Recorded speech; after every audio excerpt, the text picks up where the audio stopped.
सिद्धार्थनगर जिले में आगामी लोकसभा चुनाव को लेकर पार्टियां रणनीति तैयार करने में लग गई। जहां एक तरफ देखा जा रहा है कि जातिगत चुनाव व मुख्यमंत्री के भाषण के दौरान कहे जाने की बात को लेकर आक्रोश जताया, वहीं समाज सेवी कृष्ण मोहन शुक्ला ने एक कॉन्फ्रेंस में कहा कि इस तरह की बात एक सूबे के सीएम होने के बाद इस तरह की बात कही।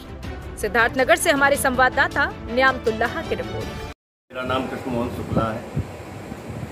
गांव तो मेरा यही है, रहता हूँ लुधियाना और मैं स्पेशल समझ लीजिए कुशल तिवारी जी के लिए अपना सब कुछ अकेला हूँ, दुकान पे ताला मार करके रोजी रोटी बंद करके आया। जैसे कि योगी जी दो बार डुमरियागंज आ चुके और तमाम, देखिए ये योगी जी की नहीं पूरे बीजेपी की घबराहट है, क्योंकि अब एक नारा चल चुका है डुमरियागंज में कि भैया सब कुशल मंगल है।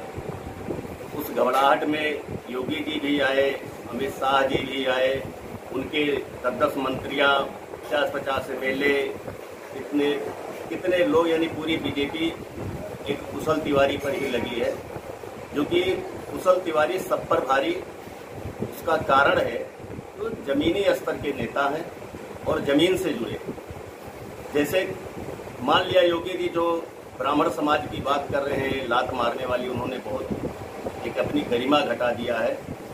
उनको सोचना चाहिए कि 3% से वो मुख्यमंत्री नहीं बने हैं, जबकि योगी जी पे सरेआम हमेशा विपक्ष ने लांछन इस बात को लगाया है और साबित भी हुआ है कि ठाकुरवाद करते हैं, जो ऐसा नहीं करना चाहिए। जो राम के वंशज क्षत्रिय हैं वो ब्राह्मण का सबसे बड़ा सम्मान करते हैं, लेकिन उन्होंने अपनी गरिमा को घटा करके जो शब्द उन्होंने कहा, ऐसा नहीं कहना चाहिए। समय बलवान होता है, इंसान नहीं बलवान होता। वो सांसद थे तब पार्लियामेंट में फुटकार छोड़ करके रो रहे। उस समय हम लोग बहुत दुखी हुए और योगी जी का हमने साथ दिया। मेरा पूरा परिवार बीजेपी का था और जब ये चुनाव हुआ तो लोगों ने बीजेपी का सपोर्ट किया, इसलिए कि चलो एक योगी है, एक संत के नाम पर उनको काफी लोग हिंदुओं ने सपोर्ट किया, जिसका वो नाजायज फायदा उठा रहे हैं।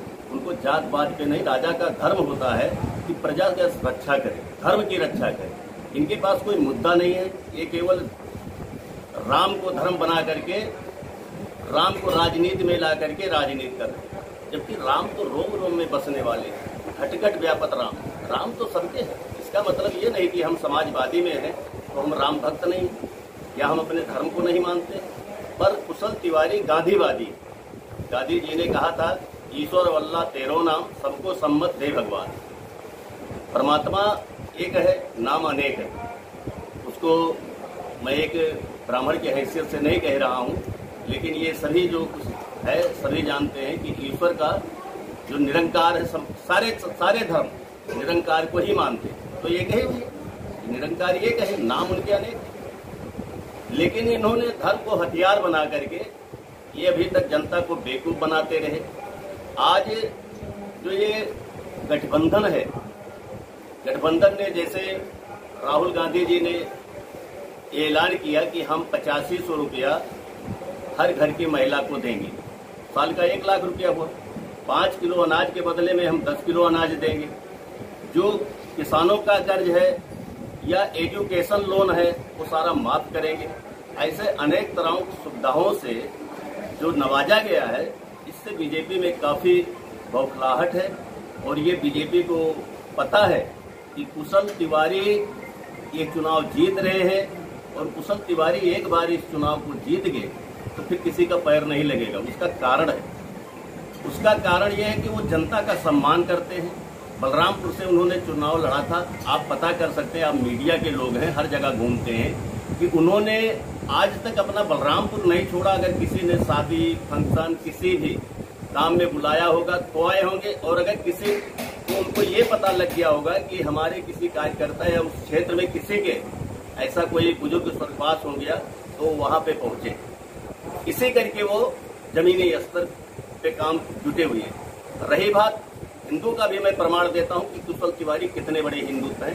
पंडित हरिशंकर तिवारी जब हैं तब से, क्योंकि मैं उसके पहले नहीं जानता हूं, बाबा के जमाने से मैं आता जाता हूं, वहां से काफी जुड़ा हूं।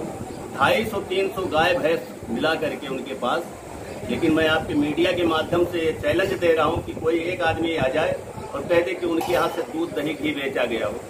वो सब जो भी जनता आती है उनके हाथे में उनको लस्सी पिलाते हैं। उसके बाद जो बढ़ता है वो वितरण कर दिया जाता है। रजिस्टर लगे हैं, काफी लोग आके दूध ले जाते हैं। और बाबा जी का यही उद्देश्य था कि मेरे न रहने के बाद कुशल तुम्हारी जिम्मेदारी है गौ सेवा करना। और बहुत बहुत कठिनाइयां आई। योगी आदित्यनाथ क्या, इनके पहले जब वो मुख्यमंत्री थे वीर बहादुर सिंह, तो सारी दुनिया जानती है कि उन्होंने हाथा से पंगा लिया, यहाँ तक कि बहुत कुछ अन्याय किया, इनकाउंटर ऑर्डर कर दिया। कमलापत त्रिपाठी मरण अवसर पर बैठे, इंदिरा जी ने बुलाया, इनको इस्तीफा देना पड़ा यहाँ से, फिर वो केंद्र में गए। तो बाबा जी को विश्वास था कि गौ सेवा सबसे बड़ा सेवा है, और जो हमारे दरवाजे पर आता है वो जनता हमारे लिए भगवान है। तो जनता को उन्होंने भगवान मान करके हमेशा सबसे पहले तो लस्सी का वितरण किए, उसके बाद में उसका काम पूछे। रही बात विकास की, वो संत कबीर नगर से 2 बार सांसद रहे। विकास में, सड़कों बनवाने में, सरजू का पुल हो, धनकटा से लेकर के, उनका विरोधी हमेशा चिल्लाता था कि मेरे जानने से पहले कुशल तिवारी बजट ले आए। अब बताइए कि कुशल तिवारी में क्या कमी है? जैसे कि क्या लगता है आपकी बात, कुशल यहाँ से चुनाव जीत जाएंगे?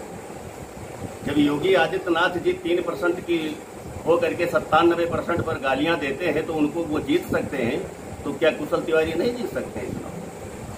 कोई